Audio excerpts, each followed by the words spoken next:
saya terima vaksin. So pagi tadi saya pergi ke pusat pemberian vaksin tersebut. Perkara pertama yang saya perlu buat adalah sign consent form. Ataupun ada orang panggil benda tu waiver form, dia kata ya. So dari sana saya dah bersetuju bahawa saya menerima vaksin ini, saya faham, saya sukarela dan sebagainya. So soalan saya, kalau seorang penerima vaksin dia dah sign borang tersebut, adakah ia bermaksud bahawa saya tidak boleh mengambil apa-apa tindakan undang-undang sama ada terhadap pemberi vaksin ataupun KKM ataupun kerajaan dan sebagainya? Apakah legal repercussions, apakah fungsi consent form tu dan apakah perundangan yang kita faham di sebalik consent ataupun waiver form ni? Okey, doktor, sebelum saya jawab soalan doktor, waktu doktor sign consent form tu, adakah para pegawai perubatan tersebut, saya kata mungkin doktor punya treatment mungkin berbeza dengan orang layman yang lain. Sebab doktor pun pegawai perubatan dan doktor faham kesan dan akibat daripada ambil vaksin. Tapi adakah pegawai perubatan tu cuba jelaskan dekat doktor tentang kesan dan akibat? Iya, dia bacakan satu demi satu, dia suruh saya faham balik juga. Lepas tu saya nak cepat tau. Saya tak tahulah pula lepas sign consent tu kena cucuk terus. Saya ingatkan lepas sign consent tu kita duduk dan tunggu turn kan, sebab nampak macam ramai dalam bilik tu. So bila sister tu baca kan, saya macam okey. Lepas tu dia baca kat saya macam okey. Saya macam nak cepat tau. Tak boleh, dia suruh kita baca juga satu-satu depan dia.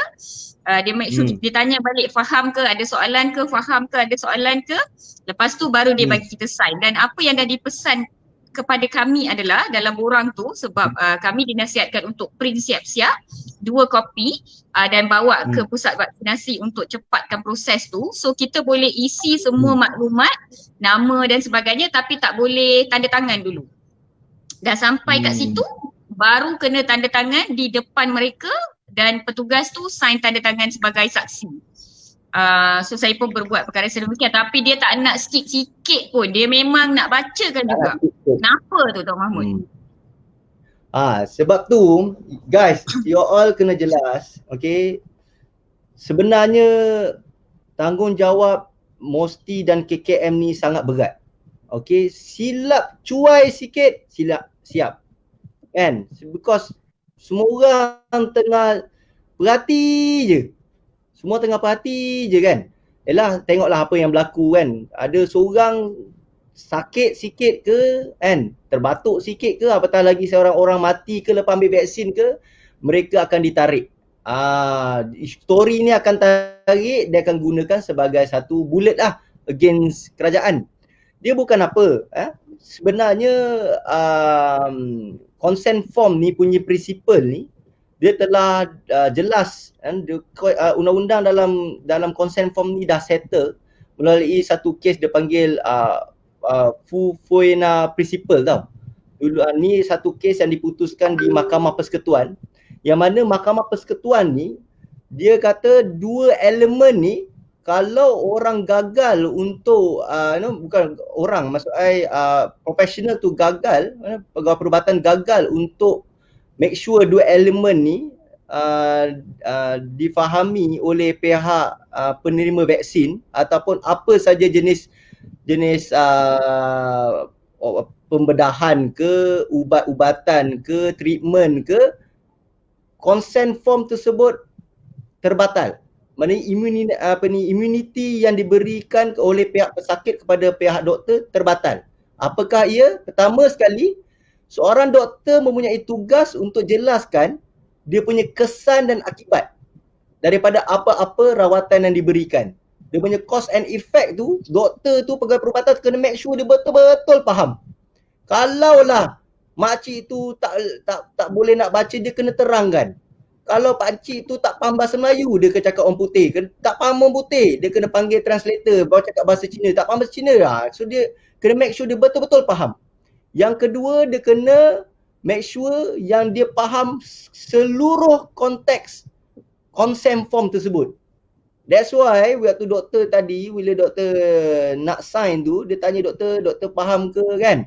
Because saya cakap ni sebab saya dah baca dah consent form tu. yang mana consent form tu dia dalam sebelum kita nak ambil vaksin ni, pertama sekali kita kena faham yang bahawa pengambilan vaksin tu akan menimbulkan reaksi serta kesan sampingan seperti yang dinyatakan dalam maklumat vaksin. Dia dah bagi tahu dia punya yang pertama sekali dia kena make sure dia faham. Nombor dua, dia dan orang tersebut dia adalah bertanggungjawab ke atas risiko akibat daripada keputusan dan tindakan kerana manfaat vaksin tu lebih baik daripada sampingannya. Ini saya bahas daripada consent form. Yang ketiga, vaksin itu tidak akan memberi jaminan bahawa jangkitan COVID, bahawa orang tersebut tidak akan mendapatkan jangkitan COVID. Yang keempat, menandatangani persetujuan menerima vaksin COVID-19 dan dia bersetuju dan rela hati untuk melengkapkan jumlah pengambilan dos vaksin. So, you kena terang satu persatu. Dan pihak penerima vaksin tersebut, dia at any time, dia can just withdraw. Maknanya dia tak nak. Dia ada hak di bawah undang-undang untuk refuse to sign. So, bila dua elemen ni telah dipenuhi oleh pihak pegawai perubatan tersebut dan sekiranya berlaku apa-apa, barulah dia mendapat shield of the immunity. Dia mendapat dia punya indemnity lah. Tetapi kalau dia gagal untuk pastikan dua elemen ni, pihak pesakit masih boleh mengambil tindakan ke atas pegawai perubatan tersebut. Sebab itulah ada sekarang ni ada viral pula Russia diorang buat paksaan secara keras ke atas dia punya rakyat. Saya tak tahulah, Allah alam lah. Kan? Kat Malaysia tak boleh. Kalau you buat paksaan secara keras, jadi apa-apa, maknanya pihak penerima vaksin tersebut boleh mengambil tindakan ke mahkamah walaupun kalau dia tak sign. Kalau sign pun dia still boleh juga kalau dia gagal untuk memenuhi dua elemen ni.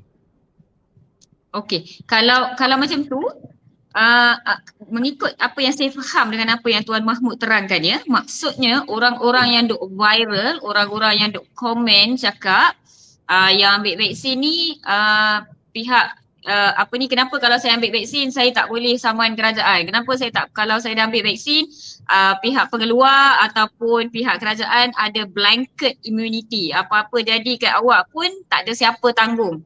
Ada pula yang nasihatkan, bayarlah hutang siap-siap, buatlah wasiat siap-siap kalau takut tak sempat.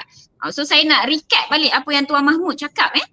Kamu menerima vaksin itu dengan sukarela, tanpa paksaan, dengan memahami bahawa segala kesan, manfaat dan kesan sampingan telah diterangkan terhadap kalian.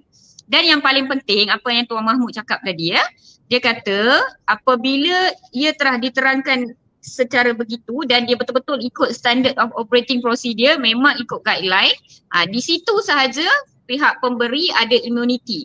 Kalau ada sedikit pun kecuaian daripada standard operating procedure, kalau kamu kata saya dipaksa ke apa ke macam ramai yang duk ratik, tak tahulah betul ke tidak ataupun sengaja diada-adakan, maksudnya kamu ada all legal rights, kamu ada hak perundangan untuk diri kamu.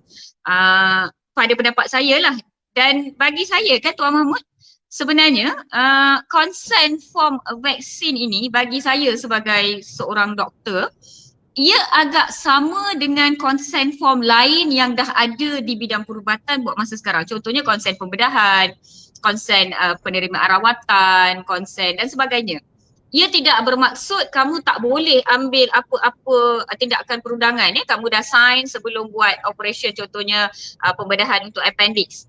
Okey, selepas itu kamu mendapat kesan sampingan yang tak diterangkan pun, kamu tak tahu pun. Rupa-rupanya ada kecuaian dalam amalan perubatan yang telah diberi kepada kamu. Ada kecuaian dalam rawatan yang diberi kepada kamu yang mana kamu terpaksa face dia punya komplikasi yang menyusahkan kamu, menyebabkan kamu stres secara emosi, hilang pendapatan dan sebagainya. Sebagai pengguna, sebagai pesakit, walaupun kamu dah sign borang konsen tersebut, kamu masih ada ruang dalam perundangan untuk membela diri sendiri. Betul tak Tuan Mahmud? Setuju, betul. Alright. So sama lah kan consent for me. Sign tu bukannya maksudnya hang tanggung lah semua. Not like that. Sign ni mengatakan bahawa prosedur ini dibuat ke atas saya atas kebenaran saya. Jadi kamu tak boleh ambil tindakan perundangan yang mengatakan doktor operate saya tanpa pengetahuan saya. Saya divaksin di dalam tidur. Saya divaksin dan dipaksa. Dia tak boleh cakap macam tu lah. Maksudnya kamu sedar prosedur itu dibuat terhadap kamu. Betul ke? Betul. Tapi mungkin saya akan reserve ke komen saya berkenaan dengan vaksin ni. Untuk COVID-19 ni dia special sikit doktor. Alright, faham. Okay, we will come to that question. We will come to that question. Bagi saya lah sebagai doktor perubatan, saya faham lawyer, orang awam di luar sana ramai yang merasakan bahawa COVID-19 ni lain, vaksin COVID-19 ni lain, dia punya immunity dia lain, dia punya legal repercussions, aspek perundangan dia lain. Tapi bagi kami di perubatan, ia agak sama saja sebenarnya. Kami diperingatkan untuk buat benda yang sama, stick to the correct SOP, ikut guideline, make sure patient faham. Semua perkara yang kami buat sebenarnya dengan niat yang baik, dengan SOP yang diingatkan, we do for us, benda tu agak serupa sebenarnya. For us lah. Alright, tapi anyway, soalan berikutnya, kalau dah